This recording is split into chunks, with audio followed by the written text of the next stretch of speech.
প্রিয় দশম শ্রেণীর শিক্ষার্থীরা, আশা করছি তোমরা ভালো আছো, সুস্থ আছো এবং নিয়মিত পড়াশোনা করছো। আমি আগের ক্লাসের ধারাবাহিকতায় নতুন একটি পর্ব নিয়ে তোমাদের সামনে হাজির হয়েছি। আজকে যে পর্বটি আমি আলোচনা করছি সেটি হচ্ছে পঞ্চম পর্ব, অর্থাৎ আলোর প্রতিফলন সম্পর্কিত তোমাদের আজকে পঞ্চম পর্ব, অর্থাৎ নতুন একটি পর্ব। আর এই পর্বে তোমাদের স্বাগতম জানাচ্ছি। আমি রসরাজ রায়, সহকারী শিক্ষক, police range school and college, Rangpur. এর এই পর্বে আমি তোমাদের যে বিষয়গুলো সম্পর্কে আলোচনা করব তা হচ্ছে দর্পণে রশ্মিচিত্র অঙ্কনের নিয়মাবলী, অর্থাৎ কীভাবে দর্পণে রশ্মিচিত্র অঙ্কন করতে হয় সে বিষয়টি, এবং উত্তল দর্পণে কী ধরনের বিম্ব গঠিত হয় এবং কিভাবে গঠিত হয় সেই আলোচনাটি আমরা আজকে করব, এবং তার সাথেই আমরা গত ক্লাসের পুনরালোচনা করব। প্রিয় শিক্ষার্থীরা, আমি তোমাদের গত পর্বে আলোচনা করেছি দর্পণের ক্ষেত্রে বিভিন্ন রাশিসমূহ, অর্থাৎ দর্পণ সংশ্লিষ্ট যে রাশিগুলো আছে সেই রাশিগুলো নিয়ে আমি গত দিনে তোমাদের আলোচনা করেছি। সেই বিষয়টি আমি একটু সংক্ষেপে রিভিউ করছি। তাহলে গত পর্বে আমি তোমাদের প্রথমে আলোচনা করেছি প্রধান ছেদ নিয়ে। তাহলে আমরা দেখতে পাচ্ছ তোমরা এই এম পি এম ড্যাশ, এই যে দর্পণ গলীয় দর্পণের যদি আমরা অংশ কেটে নেই, এই অংশ কেটে নিয়ে আমরা যে অংশটি পাচ্ছি ওই এম পি এম ড্যাশ, এটিতে পরবর্তীতে পাড়া লাগিয়ে আমরা দর্পণ মূলত তৈরি করছি। তাহলে এই এম পি এম ড্যাশ যতটুকু অংশ কেটে নিচ্ছি সেটিকে আমরা বলেছি প্রধান ছেদ। তাহলে অবতল দর্পণ যার হচ্ছে বাইরের পৃষ্ঠে হচ্ছে পাড়া লাগানো থাকে, আর উত্তল দর্পণ হচ্ছে যার ভিতরের পৃষ্ঠে পাড় লাগানো থাকে। তাহলে বিষয় যেটি দাঁড়াচ্ছে সেটি হচ্ছে যে আমাদের এই যে অংশটি কাটছি গলীয় পার্টের, সেই অংশটিকেই বলছি আমরা প্রধান ছেদ। তাহলে এম পি এম ড্যাশ হচ্ছে প্রধান ছেদ, এই এম পি এম ড্যাশ এরা হচ্ছে প্রধান ছেদ। তারপরে আলোচনা করেছি আমি বক্রতার কেন্দ্র নিয়ে। তাহলে এই যে বলছিলাম যে এই যে গোলক, একটা গোলকের তো অংশ, এই গোলকের তো একটা কেন্দ্র থাকে, এই কেন্দ্রটি হচ্ছে আমাদের সি। তাহলে যে কোনো দর্পণ যে গোলকের অংশ তাকেই আমরা বলছি হচ্ছে বক্রতার কেন্দ্র। তাহলে সি হচ্ছে বক্রতার কেন্দ্র। এবং বলছিলাম যে আমাদের এই পি, আমাদের এফ বিন্দু হচ্ছে আমাদের প্রধান ফোকাস। কেননা প্রধান অক্ষের সমান্তরালে আলোকরশ্মিগুলো আপতিত হওয়ার পর যে বিন্দু দিয়ে যায়, যে বিন্দুতে মিলিত হয় বা যে বিন্দু থেকে আসছে বলে মনে হয়, সেই বিন্দুটাকে বলছি আমরা প্রধান ছেদ। এই চিত্রে প্রধান অক্ষের সমান্তরালে যদি আলোকরশ্মি নিয়ে আসি, তাহলে এগুলো যে বিন্দু থেকে আসছে বলে মনে হয় সেই বিন্দুটাকে বলি আমরা প্রধান ছেদ। তাহলে এই এফ হচ্ছে প্রধান ছেদ, এক্ষেত্রে এই এফ হচ্ছে প্রধান ছেদ। তাহলে এরপরের কথা হচ্ছে যে আমাদের একটা জিনিস তোমরা খুব ভালো করে মাথায় রাখবে যে এটা প্রধান ফোকাস আর এটি হচ্ছে আমাদের বক্রতার কেন্দ্র। তাহলে এই প্রধান ফোকাস যে বিন্দুতে তারা মিলিত হচ্ছে তাকে আমরা প্রধান ফোকাস বলছি। তাহলে এই ক্ষেত্রে আমরা পি বিন্দুটাকে মেরুবিন্দু বলছি, কারণ এই প্রধান ছেদের যে মধ্যবিন্দু সেটিকে আমরা মেরুবিন্দু বলে থাকি। এই পি দিয়ে মেরুবিন্দুকে প্রকাশ করে থাকি। এখন চিহ্নের বাস্তব প্রথা অনুযায়ী আমরা জেনেছি যে যখন কোনো দূরত্ব আমি হিসেব করব, তাহলে সমস্ত দূরত্ব এই পি বিন্দু অর্থাৎ মেরুবিন্দু থেকে হিসেব করতে হবে। এবং এই মেরুবিন্দু থেকে যদি অমসৃণ প্রান্তের দূরত্বগুলোকে নেগেটিভ দূরত্ব বলবো, আর মসৃণ প্রান্তের দূরত্বগুলোকে পজিটিভ দূরত্ব বলবো।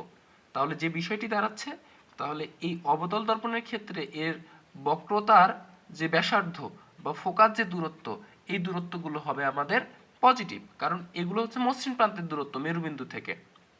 তাহলে আমাদের এখানে এফ এর যে মানটা আসবে এটাও পজিটিভ আসবে, আর যে এই সি এর যে দূরত্বটা আসবে এই দূরত্বটাকে আমরা আর দিয়ে প্রকাশ করছি, বক্রতার ব্যাসার্ধ, এই মানটিও আসবে আমাদের পজিটিভ। কিন্তু এই উত্তল দর্পণের ক্ষেত্রে খেয়াল করে দেখো যে এটা অমসৃণ প্রান্তের দিকে দূরত্ব, তাই এখানে যে এফটা আসবে নেগেটিভ, এবং আর অর্থাৎ বক্রতার ব্যাসার্ধ যেটি আসবে এটি আসবে আমাদের নেগেটিভ। অর্থাৎ উত্তল দর্পণে যে বক্রতার ব্যাসার্ধ এবং ফোকাস দূরত্ব এগুলো হচ্ছে ঋণাত্মক আসবে, আর অবতলের ক্ষেত্রে সেগুলো আসবে ধনাত্মক। এটিকে আমরা বলেছি চিহ্নের বাস্তব প্রথা। আবার বলছি, এটিকে আমরা বলেছি চিহ্নের বাস্তব প্রথা। তাহলে এই ছিল আমাদের গত ক্লাসের যে আলোচনার বিষয়। তবে হ্যাঁ, একটা বিষয় তোমাদের ক্ষেত্রে মাথায় রাখতে হবে, এখানে পি থেকে এফ এই দূরত্বটাকে ফোকাস দূরত্ব বলছি, এই দূরত্বটাকে বলছি ফোকাস দূরত্ব, এবং পি থেকে সি এটাকে আমরা বলছি বক্রতার ব্যাসার্ধ। এই দুটার যে রিলেশন, অর্থাৎ এফ এবং আর এর যে রিলেশন, অবশ্যই মাথায় রাখবে যে সব সময় আমাদের যে পিএফ এর ভ্যালুটা, অর্থাৎ প্রধান ফোকাসের যে দূরত্বটা, এই দূরত্বটা সবসময় পিসি এর অর্ধেক হবে। অর্থাৎ আমরা বলতে পারি এফ ইকুয়াল আর বাই 2। খুব গুরুত্বপূর্ণ একটি সমীকরণ। মাথায় রাখবে যে প্রধান ফোকাস এর যে দূরত্ব, অর্থাৎ ফোকাস দূরত্ব হচ্ছে সবসময় বক্রতার ব্যাসার্ধের অর্ধেক। খুবই গুরুত্বপূর্ণ বিষয়, এটি নিয়েই আমরা পরবর্তীতে কাজ করব। শিক্ষার্থীরা, আমরা এখন চলে আসি আজকের যে পড়াশোনা, অর্থাৎ দর্পণের ক্ষেত্রে যে রশ্মিচিত্র অঙ্কনের নিয়মাবলী, সেই আলোচনায় চলে আসছি।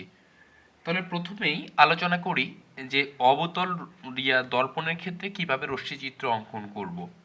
তোমরা মাথায় রাখবে আমাদের রশ্মিচিত্র অঙ্কনের নিয়মাবলী হচ্ছে আমাদের তিন ধরনের পদ্ধতিতে আমরা রশ্মিচিত্র অঙ্কন করতে পারি। তাহলে খেয়াল করে দেখো, প্রথমে অবতল দর্পণে রশ্মিচিত্র অঙ্কন কিভাবে করছি সেটি। আবার বলছি যে অবতল দর্পণে সবসময় আমাদের বাইরের প্রান্তে আমাদের পাড়া লাগাতে হয়, লাগিয়েই অবতল দর্পণ তৈরি করা হয়। তাহলে একটু খেয়াল করে দেখো যে প্রথম যে রুলসটা সেটি হচ্ছে এরকম যে যদি আমি প্রধান অক্ষ সম্পর্কে তোমাদের ধারণা দিয়েছি যে আমাদের প্রধান অক্ষের সমান্তরাল, তাহলে যত রশ্মি আমি ড্র করি না কেন সবগুলোই হবে প্রধান অক্ষের সমান্তরাল। যেমন ধরো এটি একটি প্রধান অক্ষের সমান্তরাল আলোক রশ্মি। তাহলে আমার কথা হলো, যদি প্রধান অক্ষের সমান্তরালে আলোক রশ্মি এসে দর্পণে আপতিত হয়, তাহলে সেটি সবসময় প্রধান ফোকাস দিয়ে যাবে। যেমন ধরো আমি যদি এ বিন্দু থেকে আলোকরশ্মি পাঠাই, তাহলে এ বিন্দু থেকে আলোকরশ্মি পাঠিয়ে যদি সেটি দর্পণে বি বিন্দুতে এসে পড়ে, তাহলে সেটি প্রতিফলনের পরে, অর্থাৎ এই যে আপতিত হয়ে বি বিন্দুতে আপতিত হয়ে প্রতিফলনের পরে সেটি হচ্ছে প্রধান ফোকাস দিয়ে যাবে, অর্থাৎ বি সি পথে চলে যাবে। আমি যদি বলি, তাহলে এ বিন্দু হতে আলোকরশ্মি প্রধান অক্ষের সমান্তরালে বি বিন্দুতে আপতিত হয়ে সেটি হচ্ছে প্রধান ফোকাস হয়ে অর্থাৎ বিসি বরাবর চলে যায়। অর্থাৎ ব্যাপারটি দাঁড়াচ্ছে, প্রধান অক্ষের সমান্তরালে আলোকরশ্মি এসে পড়লে সেটি হচ্ছে কোন দিক দিয়ে চলে যাবে, সেটি অবশ্যই আমাদের প্রধান ফোকাস দিয়ে চলে যাবে। তাহলে এটি হচ্ছে অবতলে রশ্মিচিত্র অঙ্কন দেখলাম। এখন যদি উত্তলে দেখি আমরা, তাহলে উত্তলের ক্ষেত্রে প্রধান অক্ষ এটি যেহেতু আলোকরশ্মি সবসময় মসৃণ প্রান্তের দিক থেকে আসে, আবার বলছি আলোকরশ্মি সবসময় মসৃণ প্রান্তের দিক থেকে আসবে।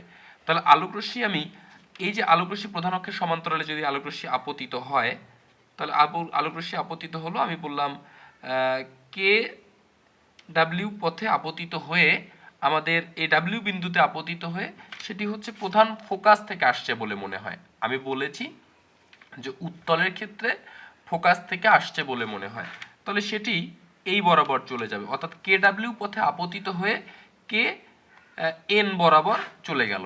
অর্থাৎ এক্ষেত্রে আপতিত রশ্মি হচ্ছে কে ডাব্লিউ আর প্রতিফলিত রশ্মি হচ্ছে ডাব্লিউ এন। অর্থাৎ প্রধান অক্ষের সমান্তরালে যদি আপতিত হয়, তাহলে সেটি কি বরাবর যাবে, সেটি হচ্ছে প্রধান ফোকাস থেকে আসছে বলে মনে হবে। এটি ছিল আমাদের প্রথম নিয়ম, রশ্মিচিত্রে অঙ্কনের প্রথম নিয়ম। তাহলে আরেকবার বলছি, প্রধান অক্ষের সমান্তরালে আপতিত হলে সেটি প্রধান ফোকাস বরাবর যাবে অথবা প্রধান ফোকাস থেকে আসছে বলে মনে হবে। আমাদের 2 নম্বর যে রশ্মিচিত্র অঙ্কনটি সেটি দেখো। 2 নম্বর রশ্মিচিত্রটি এটি একদম প্রথমটির বিপরীত ক্রাইটেরিয়া। এটি কীরকম খেয়াল করে দেখো, যে যদি আলোকরশ্মি প্রধান ফোকাস বরাবর এসে পড়ে, অর্থাৎ আমি যদি বলি এখানটায় যে ডি কে বরাবর এসে পড়ে, তাহলে সেটি প্রতিফলিত হয়ে কে এস বরাবর প্রতিফলিত হবে। তাহলে প্রথমটার বিপরীত, প্রথমে বলছিলাম প্রধান অক্ষের সমান্তরালে আপতিত হলে প্রধান ফোকাস দিয়ে যাবে, আর দ্বিতীয়টি হচ্ছে প্রধান ফোকাস দিয়ে এসে পড়লে আমাদের প্রধান অক্ষের সমান্তরালে প্রতিফলিত হবে। এই সেম জিনিসটি যদি আমি উত্তল দর্পণের ক্ষেত্রে দেখি তাহলে সেটি কীরকম হবে। উত্তল দর্পণের ক্ষেত্রে আমি যদি এখানটায় বলি যে আলোকরশ্মি এ থেকে বি বরাবর এসে পড়ছে, তাহলে এ থেকে বি বরাবর এসে পড়ছে, বি বিন্দুতে এসে পড়ছে, তাহলে প্রধান অক্ষ বরাবর এসে পড়লো, তাহলে যেহেতু এটি উত্তল দর্পণ, উত্তল দর্পণের ক্ষেত্রে আমাদের এ বিন্দু থেকে আসছে বলে মনে হবে, আসছে বলে মনে হবে। তাহলে আমার এবি বরাবর এসে পড়লো, আবার বিডি বরাবর সেটি প্রতিফলিত হয়ে গেল। তাহলে আমি একটু যদি সিনক্রোনাইজ করে দেখাই তোমাদের, তাহলে এ প্রধান অক্ষের সমান্তরালে এসে পড়লো, আবার সেটি প্রধান ফোকাস থেকে আসছে বলে মনে হচ্ছে। আর এর ক্ষেত্রে আমাদের যেটা আসছে সেটা হচ্ছে প্রধান ফোকাস দিয়ে আসলো, প্রধান অক্ষের সমান্তরালে প্রতিফলিত হলো। তাহলে প্রথমটি আপতিত, প্রতিফলিত, আবার এই ক্ষেত্রে আপতিত, প্রতিফলিত, অর্থাৎ 1 নম্বর আর 2 নম্বর দুইটি হচ্ছে একটি আরেকটির উল্টো। এখন আমরা দেখব যে অবতলে রশ্মিচিত্র অঙ্কনের নিয়মটা ঠিক কী রকম। অবতলে রশ্মিচিত্র অঙ্কনের নিয়মটি হচ্ছে এরকম যে যদি আলোকরশ্মি আমাদের বক্রতার কেন্দ্র দিয়ে এসে আপতিত হয়, অর্থাৎ আলোকরশ্মি মসৃণ প্রান্ত থেকে আপতিত হচ্ছে বক্রতার কেন্দ্র বরাবর, অর্থাৎ আমি যদি এটাতে নাম দিই এস, এস সি বরাবর এসে পড়ে ধরো এম ড্যাশ বিন্দুতেই আপতিত হচ্ছে, তাহলে এস সি বরাবর যদি আপতিত হয় তাহলে সেটি কি করবে, যে পথে আসবে সে পথে স্ট্রেইট বরাবর চলে যাবে, অর্থাৎ এই বিন্দুতে আপতিত হলে এই পথেই ফিরে যাবে, অর্থাৎ যেভাবে এসে আপতিত হবে ঠিক সেভাবেই ফিরে যাবে, অর্থাৎ এই ক্ষেত্রে আলোকরশ্মির কোনো ব্যত্যয় হবে না, অর্থাৎ যে পথে আসবে ঠিক সে পথেই ফিরে যাবে, অর্থাৎ বক্রতার কেন্দ্র বরাবর আলোকরশ্মি পড়লে বক্রতার কেন্দ্র বরাবরই ফিরে যায়। এটি হচ্ছে অবতলে রশ্মিচিত্র দেখলাম। এখন দেখো উত্তলে রশ্মিচিত্রটি কীরকম হবে। তাহলে 3 নম্বরে বলছে যে যদি সেটি বক্রতার কেন্দ্র বরাবর এসে আপতিত হয়, ধরো আমি এটা নাম দিলাম জেড, জেড কে বরাবর এসে আপতিত হলো, তাহলে দেখো বক্রতার কেন্দ্র বরাবর এসে আপতিত হয়েছে, তাহলে অবশ্যই এই আলোকরশ্মিটি যেহেতু বক্রতার কেন্দ্র বরাবর আসছে, তাহলে বক্রতার কেন্দ্র বরাবরই কি করবে, সেটি ফিরে যাবে, কারণ আলোকরশ্মি এই বরাবর আসতে পারবে না, মনে হবে যে সেটি সি বিন্দু থেকে অর্থাৎ বক্রতার কেন্দ্র থেকে আসছে বলে মনে হয়, তাহলে যে পথে এসে পড়ছে আবার ফেরার সময় ঠিক একই পথেই ফিরে যাবে। অর্থাৎ আমি এই যে 3টি আলোকরশ্মির কথা বললাম, আমি যদি উত্তলের ক্ষেত্রেই সেটি দেখাই তাহলে সেটি দেখতে পাবো এরকম করে যে প্রধান অক্ষের সমান্তরালে আসলে প্রধান ফোকাস থেকে আসছে বলে মনে হবে। 2 নম্বরটা হচ্ছে যে আমাদের প্রধান ফোকাস বরাবর আপতিত হয়ে আমাদের প্রধান অক্ষের সমান্তরালে চলে যাবে, অর্থাৎ এই রশ্মিচিত্রটি এইরকমভাবে আপতিত হয়ে এই বরাবর এসে চলে যাবে, অর্থাৎ যে পথে আসবে তার বিপরীত পথে ফিরে যাবে, অর্থাৎ 1 এবং 2 এরা পরস্পর বিপরীত। আবার অবতলের ক্ষেত্রে যেটা শিখলাম যে প্রধান অক্ষের সমান্তরালে আপতিত হয়ে প্রধান ফোকাস বরাবর চলে যাবে, আবার দেখলাম যে প্রধান ফোকাস বরাবর আপতিত হয়ে প্রধান অক্ষ বরাবর চলে গেল। 3 নম্বরটি ছিল যে আলোক কেন্দ্র বরাবর বক্রতার কেন্দ্র বরাবর এসে পড়লে বক্রতার কেন্দ্র বরাবর এসে ফিরে যাবে। এই হলো আমাদের দর্পণে রশ্মিচিত্র অঙ্কনের যে নিয়ম। আশা করছি তোমরা ক্লাসটি বুঝতে পেরেছো এবং তোমরা বাসায় অবশ্যই দেখবে যে রশ্মিচিত্রগুলো কিভাবে অঙ্কন করা হয়েছে। আমি পরবর্তী ক্লাসে যে দর্পণে কিভাবে বিম্ব গঠিত হয় এই রশ্মিচিত্রের নিয়মগুলো ব্যবহার করে সেই বিষয়টি সম্পর্কে জানবো। তোমরা ভালো থেকো, সুস্থ থেকো।